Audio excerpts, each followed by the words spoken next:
এখন এখানে দ্রুত করা হলো এবং এইখানে তো যতগুলি মামলা তার প্রধান আসামি শেখ হাসিনা। দেখা গেল কোনো মামলা একটা বিচারও শেষ হলো, সেখানে শেখ হাসিনার যে কোনো শাস্তি হলো, যে কোনো যাবজ্জীবন, ফাঁসি বা যাই হোক না কেন, শেখ হাসিনা এখন নাই, তিনি পলাতক, অন্য দেশে আছেন। রায়টা হলো, রায় হওয়ার পর কি নির্বাচন হওয়া সম্ভব?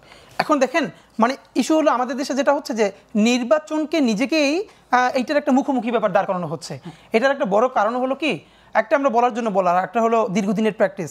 আমাদের দিন শেষে আস্থা রাখতে হবে আমাদের রাজনীতিবিদদের উপরেই, কিন্তু আমাদের রাজনীতিবিদদের মধ্যে কয়জন রাজনীতিবিদ আছেন যাদেরকে মানুষ চক্ষু বন্ধ করে বিশ্বাস করতে পারে? ধরেন সর্বশেষ শহীদ প্রেসিডেন্ট জিয়াউর রহমান, যার শত্রুরা পর্যন্ত তার কোনোদিন ডিসঅনেস্ট বলতে পারে নাই।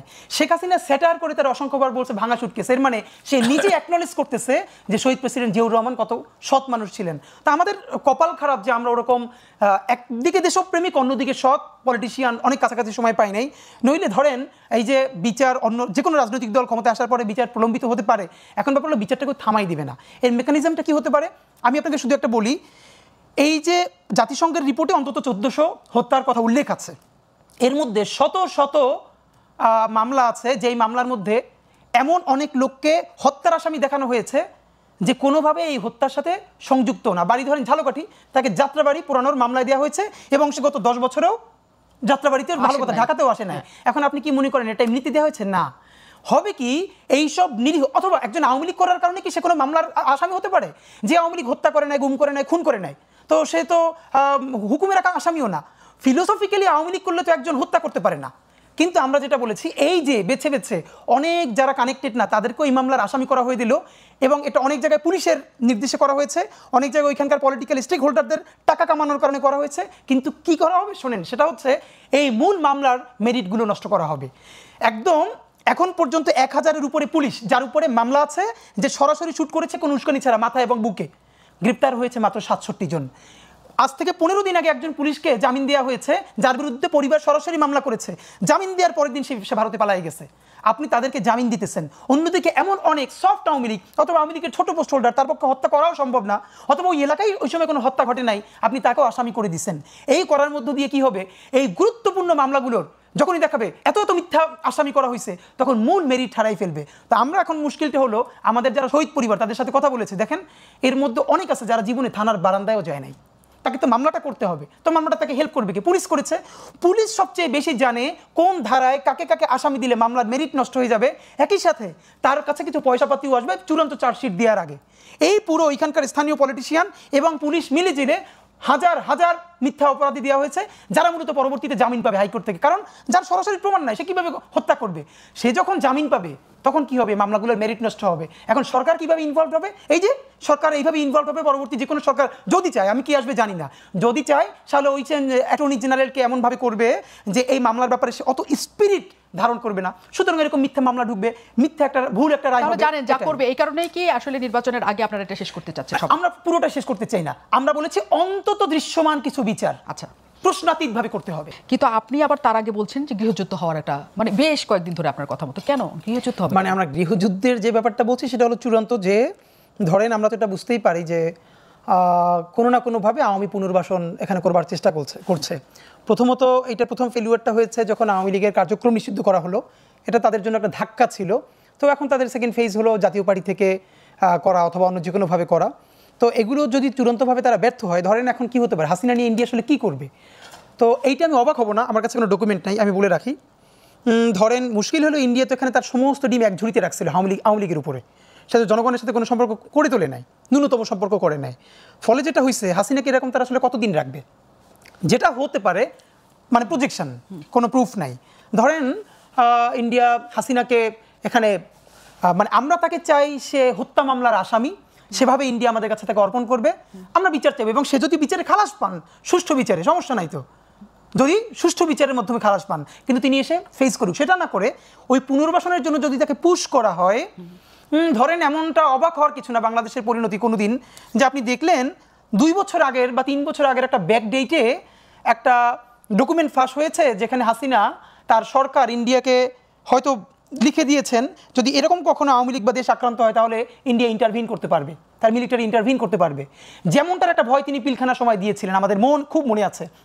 তিনি আর্মি অফিসারদেরকে বলেছিলেন যেখানে যদি বেশি কিছু করা হয় এর মানে কি সিগন্যালটা তিনি দিয়েছিলেন তাহলে আর্মি এখানে মানে ইন্ডিয়ান আর্মি টেক ওভার করতে পারে। তো ব্যাপার হলো এখন কি এটাই করবে? এটা এমন হতে পারে ব্যাকডেটে একটা সাইন করিয়ে, মানে লাস্ট ইস্যু ইন্ডিয়া যদি শো করতে চায় যে না আমরা এখানে যে ইন্টারভিউ করেছি এটা আগে আমাদের একটা সমঝোতা আছে ওই সময় ভ্যালিড গভর্নমেন্টের সাথে। তো এরকম যদি ধরেন হয়, এই কথাটা আমি কেন বললাম, আমি অগণিত আওয়ামী লীগের পরিচিত মানুষজন তারা এই মনস্তত্ত্ব বিশ্বাস করেন, তারা ধারণা করেন হাসিনা অতি শীঘ্রই ভারতের সহযোগিতা নিয়ে ফিরবেন এবং তাকে বাধা দেওয়া হলে তার সাথে ইন্ডিয়ান আর্মিও ব্যাক করবেন। এটা আমার বক্তব্য না, এবং এই কনফিডেন্সের উপর এখনও তারা মাঝে মধ্যে রাস্তায় মিছিল করতে নামেন, যেটাই সত্য। তো ওইটা যদি হয় তাহলে সকল কথা বাদ দেন, বিএনপির কথা বাদ দিলাম, জামাতের কথা বাদ দিলাম, অন্যান্য সকল পলিটিক্যাল পার্টির কথা বাদ দিলাম, যত শহীদ হয়েছে এই প্রত্যেকের শহীদের বাবা মা, যত হাজার হাজার আহত হয়েছে, চিরতর অন্ধপঙ্গু হয়েছে, তারা তো অ্যাটলিস্ট বসে থাকবে না। তো তারা যদি প্রতিরোধে নামে তাহলে কি সেটা গৃহযুদ্ধ হবে না? তো ফুল স্কেলে গৃহযুদ্ধ হয়ে যাবে, কারণ তারা কেউ বেঁচে থাকলে তাহলে তো এই পুনর্বাসন তারা কেউ মানবে না। তো এইটা হলো আমাদের আশঙ্কার জায়গা। কিন্তু আমরা তো একটা রিকনসিলিয়েশনের মাধ্যমে নতুন জাতি গঠনে যেতে চাই, আমরা আর বিভাজন চাই না প্লিজ। এই জন্য আমরা লক্ষ্যবার বলেছি যে এই আওয়ামী লীগের সাথে কোনো ধরনের গণহত্যা সম্পর্ক নাই, আপনি তাকেও একটা তওবা কমিশন করেন বা ট্রুথ অ্যান্ড রিকনসিলিয়েশন কমিশন করেন এবং তার পরিত্রাণের ব্যবস্থা করে তাকেও জাতি গঠনে সাথে নেন। কিন্তু এটা যদি না করে এভাবে বিভাজিত রাখা হয়, দেখেন বাংলাদেশি ইস্যু একটা হলো সকল, এবং নির্বাচনের ক্ষেত্রে আমি ভাইয়ের একটু রেসপন্স করি। ভাই তিনটে যেটা বলছেন আমি একদমই মনে করি ভাই অন পয়েন্টই বলেছেন, এবং আমার যেটা মনে হয় ভাই যেটা বলেছেন 2 নম্বরে অ্যারেঞ্জমেন্ট ইলেকশন, আমি বরং বাংলাদেশের স্থিতিশীলতার জন্য এটা অনেকবার বলেছি, আজকেও বলি, বিএনপি, জামাত ইসলামী, এনসিপি, অপরাপর যে ফ্যাসিবাদ বিরোধী রাজনৈতিক দলগুলো আছে তাদেরকে তো আমরা পরামর্শই দিচ্ছি, প্লিজ আপনারা বসেন, অন্তত এই নির্বাচনটা, এই অ্যারেঞ্জমেন্ট মানে ইলেকশনই হবে কিন্তু আপনাদের ন্যূনতম একটা বোঝাপড়া লাগবে যে আপনারা এই ইলেকশনটা কীভাবে চান, এই বোঝাপড়াটা কীভাবে চান। আমরা বলছি না যে ওইখানে জামাতকে দিয়ে দিবে, ওইখানে বিএনপিকে দিয়ে দিবে, কিন্তু আপনি এইরকম ক্যাভিটি এবং যেটা সিইসি যদি বলেই থাকেন যে মবিস্টটা ভাগ হয়ে যাবে, মানে এটা কি কোনো কথা? যে প্রথম কথা হলো আপনার সারা বাংলাদেশে 46,000-এর বেশি ভোট কেন্দ্র আছে, বাংলাদেশের যতগুলো মেইন স্ট্রিম মিডিয়া আছে বলেন তো সব মেইন স্ট্রিম মিডিয়া মিলে কয়টা ক্যামেরা আছে? যাওয়া যায় না ওইখানে। এটা কি সম্ভব? আপনি ঢাকার 3টা কেন্দ্রকে দেখাইয়া আপনি যদি সেই প্রত্যন্ত অঞ্চলের কেন্দ্রকে পোট্র করতে চান এটা তো হবে না। সুতরাং ভাই যেটা পরে বলেছেন যদি একটা অ্যারেঞ্জমেন্ট হয়, ভালো অ্যারেঞ্জমেন্ট হোক না, পলিটিক্যাল বোঝাপড়া হোক না, যে আমরা একটা ভালো ইলেকশনের জন্য এরকম করব, ন্যূনতম একটা ঐক্যে পৌঁছাবো, গুড, সেটা না হলে তো ওয়ার্স্ট ইলেকশন হয়ে যাবে। এবং ধরেন আপনি এরকম একটা ইলেকশন করে ফেললেন, তা আপনি ইলেকশন করে ফেলবার পর সেই ইলেকশনকে প্রুফ করা, ধরেন যেই ক্ষমতায় আসবে, আপনি কি মনে করেন যে ইলেকশনে ওই রেজাল্টের মধ্য দিয়ে জিতে যাবে, তাকে আপনি ক্ষমতা নিতে না দিয়া আবার ইলেকশন দিবেন? সেই গার্ডস ক্যাপাসিটি অ্যান্ড আর্থিক অবস্থা বাংলাদেশের কোনো সরকারের রাষ্ট্রের আছে কিনা? সুতরাং অবশ্যই মনে করি এইটা 73-এর মতো একটা নির্বাচন হইতে দেওয়া যাবে না। বাংলাদেশের প্রথম ভোট চুরি হয়েছে 73-এর নির্বাচনে, সুতরাং তার লিগেসি আমরা বহন করব না। আমরা প্রফেসর ইউনূস সাহেব যেটা বলেছেন ঈদের আনন্দের মতো উৎসব মুখর সব থেকে শ্রেষ্ঠ নির্বাচন হবে, সেই নির্বাচন তো আপনার কোর্টে কিছু রাস্তাঘাটে দেখাইতে হবে। আপনার আর্মি, আপনার পুলিশ রেডি আছে কিনা, আপনি কয় হাজার পুলিশ নিয়োগ দিচ্ছেন? এই সরকার আমাকে বলেন তো আপা যে একটা বিসিএস তারা কেন এসে নিতে পারলো না বা নিল না? তার কি উচিত ছিল না অ্যাটলিস্ট একটা বিসিএস যে একটা পয়সা ছাড়া দেখানো উচিত ছিল না?